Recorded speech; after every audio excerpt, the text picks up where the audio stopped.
जिसके सर पर ब्रह्मा जी का हाथ था। उसे यह अद्भुत वरदान प्राप्त था कि जब भी उसका रक्त की बूंद जमीन पर गिरेगी उससे एक और रक्त बीज का जन्म होगा। इस कारण रक्त बीज युद्ध में जैसे अजयी बन गया था। वह शक्तिशाली था और देवियों को हासिल करने की विकृत मानसिकता के साथ स्वर्ग पर राज करना चाहता था। उसने देवलोक जाकर देवी देवताओं पर हमला कर दिया। सभी को मजबूरन अपने प्राण बचाकर वहां से भागना पड़ा, पर रक्तबीज नहीं रुका। देवियों से मोहित होकर वो उनका पीछा करने लगा। देवी देवता परेशान होकर कैलाश पर्वत पहुंच गए और देवी पार्वती को सब कुछ बताया। देवी पार्वती ने सभी को पीछे हटने को कहा और खुद रक्तबीज का सामना करने के लिए खड़ी हो गई। रक्तबीज ने जब कैलाश जाकर देवी पार्वती को देखा तो वो उन पर मुग्ध हो गया। देवी पार्वती ने उसे लौट जाने का आदेश दिया। रक्तबीज हंस पड़ा और देवी पार्वती की तरफ बढ़ने लगा। देवी ने सामने रखा शिवजी का त्रिशूल उठाया और रक्तबीज पर प्रहार कर दिया। परिणाम स्वरूप रक्तबीज के शरीर से रक्त टपकने लगा और फिर ब्रह्मा जी के वरदान के अनुसार रक्त की हर एक बूंद से एक रक्तबीज का जन्म हुआ। ये देखकर देवी कोपित हो उठी और सारे रक्तबीजों पर हमला कर दिया। इससे कई और रक्तबीजों का जन्म हो गया। देवी पार्वती का क्रोध अब आसमान छूने लगा था। वो अपने गुस्से पर काबू नहीं रख पा रही थी। जब उनका गुस्सा चरम सीमा पर आ गया, उनका शरीर काला पड़ने लगा, आंखें खून से लाल हो गई और देखते ही देखते देवी ने एक भयंकर रूप धारण कर लिया। पूरा ब्रह्मांड इस शक्तिशाली भयानक देवी की गर्जन से हिल गया। वे राक्षस जो पराक्रमी देवी के सबसे निकट खड़े थे, उनके गर्जन से ही भस्म हो गए।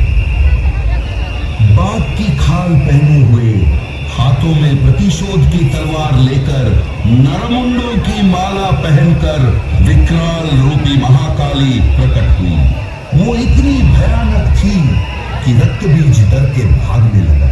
मां काली ने एक भयंकर गर्जन किया और रक्तबीज के पीछे दौड़ने लगी।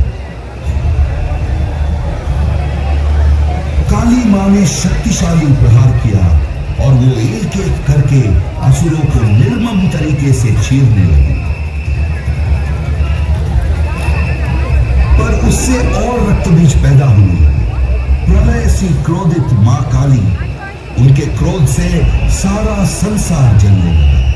उन्होंने एक हाथ से रक्तबीज के सर को पकड़ा और तलवार से उसके सर को धड़ से अलग करके उसे खप्पर में रख दिया ताकि एक बूंद रक्त भी धरती पर ना गिर सके। फिर वो रक्तबीज के शरीर को निकल गई।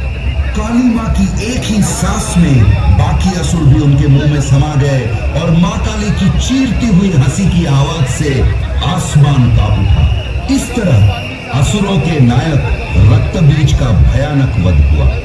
उनके गुस्से ने जैसे खुद उनको ही अपने वश में कर लिया। उनके तांडव से त्रिलोक में हाहाकार मच गया, सब कुछ तबाह होने लगा।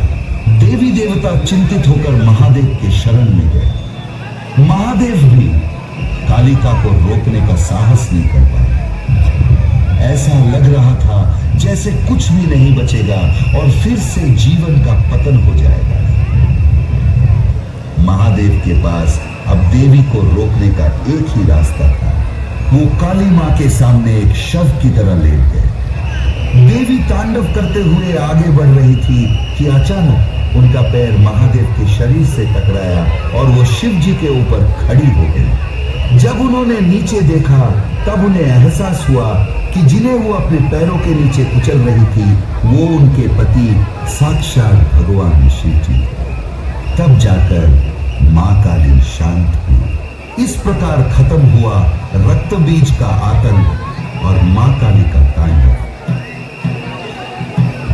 मां काली के शरण में दीपावली के एक दिन पहले काली चौदस मनाई जाती है। इस दिन को काली पूजा होती है। और इस दिन को नरक चतुर्दशी के नाम से भी जाना जाता है।